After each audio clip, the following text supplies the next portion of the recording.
उस्ताद हाकम भाऊ गुलजार थे बे भाऊ मंजूर थे बे गुजारत ॾिनी आहे। अगर तू भञी तो क्या सलाम कंदुसि।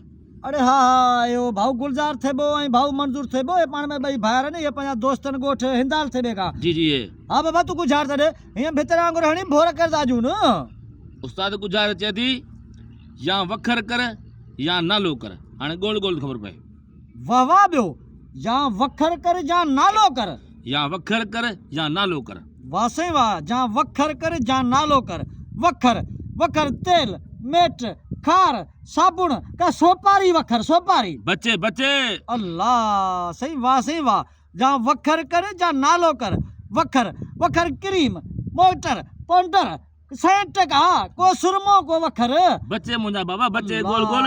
वखर को मुसाग वखर का कज्जल कानी का आरसी। बच्चे का गंजी को ट्राल को गुल को गुलाब वखर। बच्चे मुंजा बाबा गोल गोल।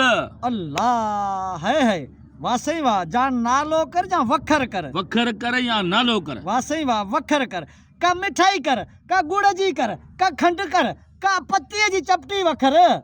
बच्चे बच्चे नाले में भजन गोल गोल। अल्लाह जा नालो कर जा वखर कर। वाह सही वाह का साबुन दानी वखर का कंकी को कंको वखर जो। बच्चे अल्लाह जा नालो कर जा वखर कर। नालो कर नालो कर नालो नालो मिठो मंठार सावल सजन मोहब्बत मंठार। बच्चे बच्चे अल्लाह करीम करीम बख्श इमाम अली। बच्चे मुझे सोना गोल गोल खबर पे। वाह सही वाह दरिया खान कौन दी जाए। बच्चे अल्लाह भाऊ गुलजार। बच्चे अल्लाह वाह सही वाह नालो कर वाह सही वाह शाहिद नालो। बच्चे अल्लाह शाहिद कौन दी जाए। हसन हुसैन नालो। बच्चे बच्चे अल्लाह वाह सही वाह मुमताज नालो। बच्चे बच्चे वाह सही वाह जा नालो कर जा वखर कर। वराए दे वखर कर या नालो कर।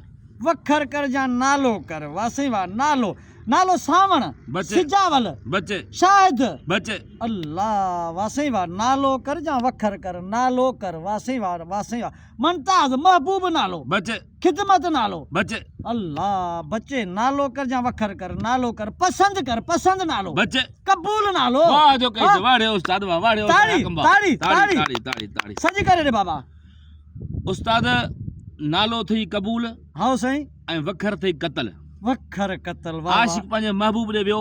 हाँ चए मुंहिंजा महबूब साईं तो मूंखे ॾाढो तड़पायो आहे। हाँ अॼु हिकिड़े पासे ॻाल्हि कर हाँ या साईं। कतल कर या कबूल कर। हाँ मन वखर कतल नालो कबूल जा कतल कर जा कबूल कर। ॻाल्हि हिकिड़े पासे कर बस। वाह सही वाह जिन प्यारा दोस्तो ही गुजारत ॾिनी असांजो प्यारो तमामु प्यारो दोस्त आहे भाऊ गुलजार थेबो ऐं उनजो भाउ भाऊ मंजूर थेबो। ज़बरदस्त हिननि गुजारत ॾिनी जेका फ़कीर हाकिम अली शहर सकण वारे भञी छॾी आहे। त जीअं प्यारा दोस्तो हिन वीडियो खे वधि खां वधि लाइक कमेंट ऐं अॻिते शेयर कजो जीअं ही वीडियो भाऊ गुलजार थेबे ऐं भाऊ मंजूर थेबे ताईं पहुची सघे ॻोठ हिंदाल थेबे में।